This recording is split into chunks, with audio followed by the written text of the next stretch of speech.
to Landlink Zambia. I'm here with Osaruyi from African Finance Corporation. As you would know, AFC has been involved in a number of rail projects across the African continent, and I'm going to get an update. Osaruyi, tell me about the latest developments in terms of rail and your involvement from an AFC perspective.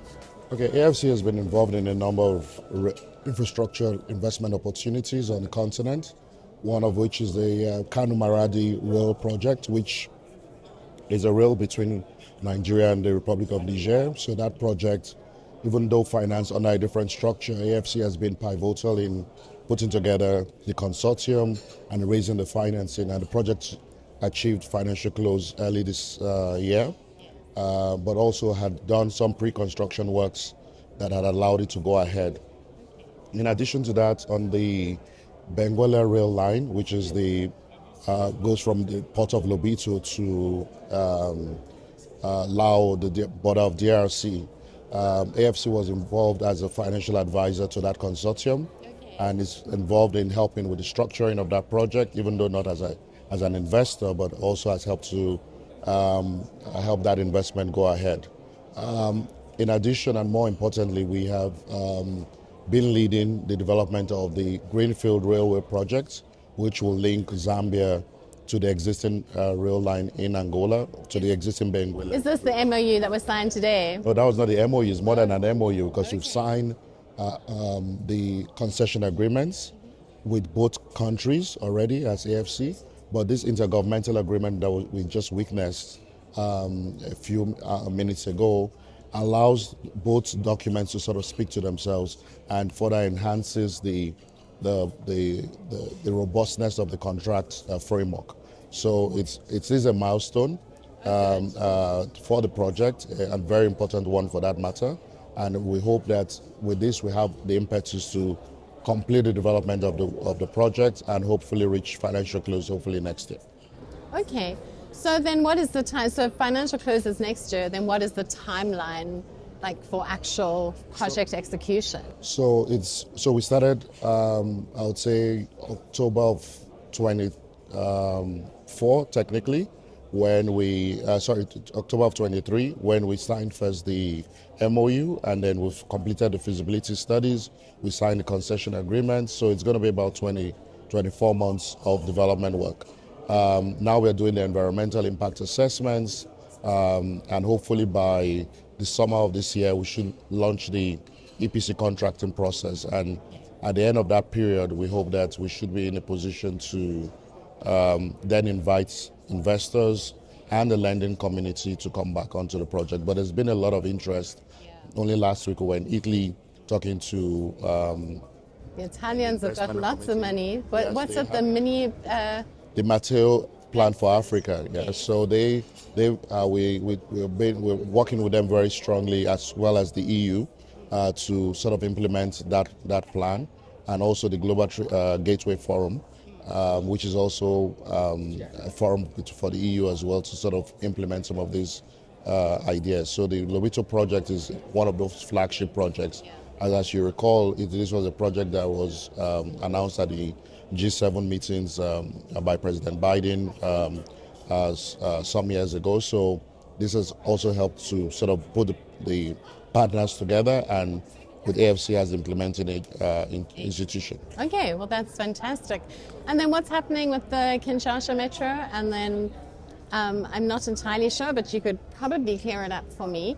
Are you guys working on the proposed commuter project in Zimbabwe?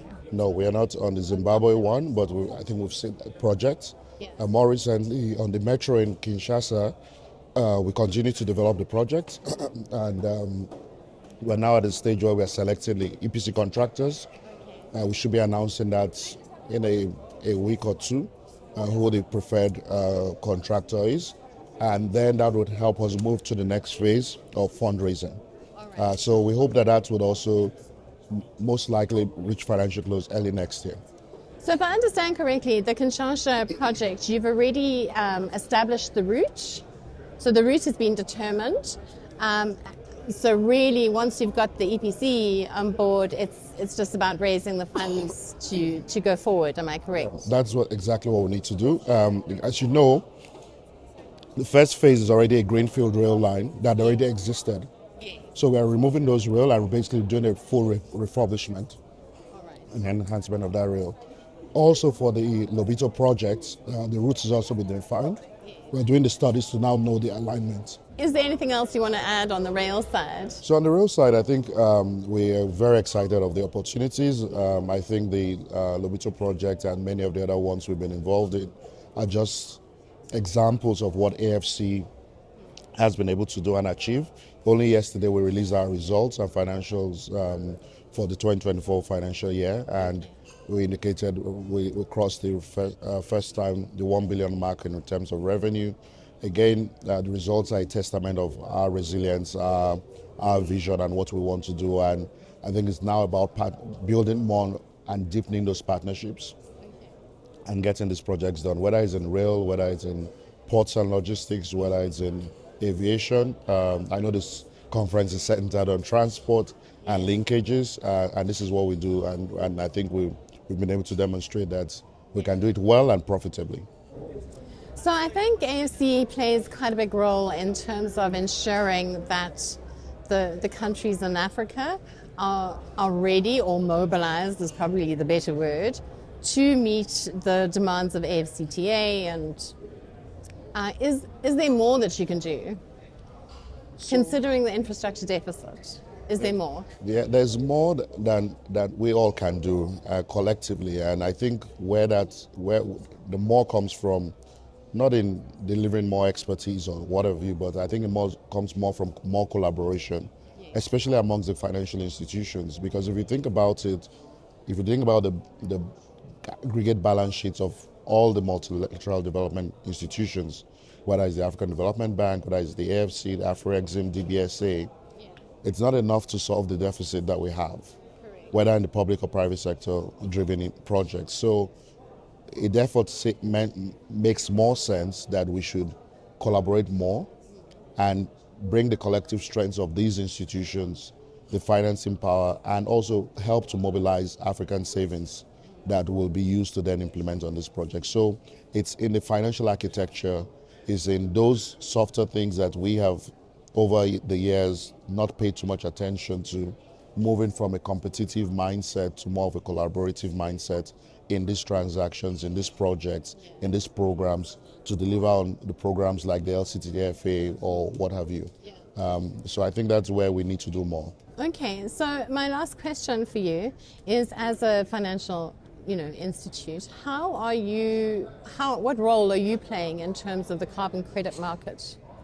So again, that is a very interesting area, which we have sort of ignored collectively as Africans for a long time.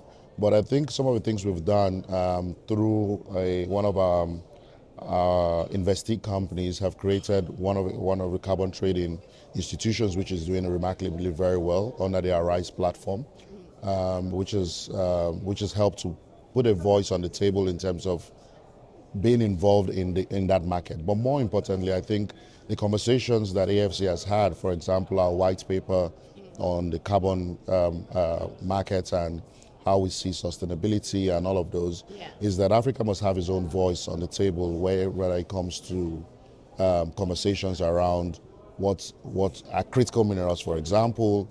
Who are those minerals critical to?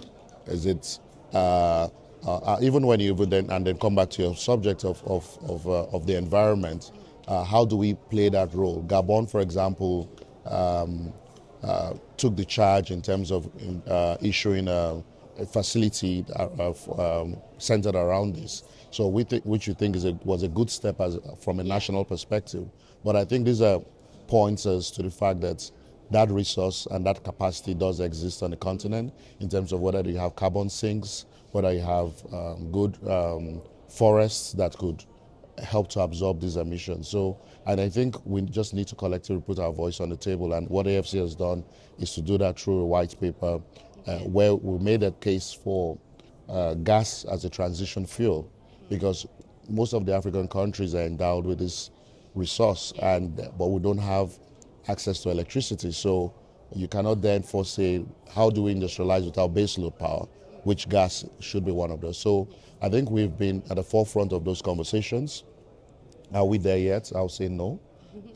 So the conversations have to continue, and we just have to collectively, again, lend our voice to the topic and be on the table to have those conversations.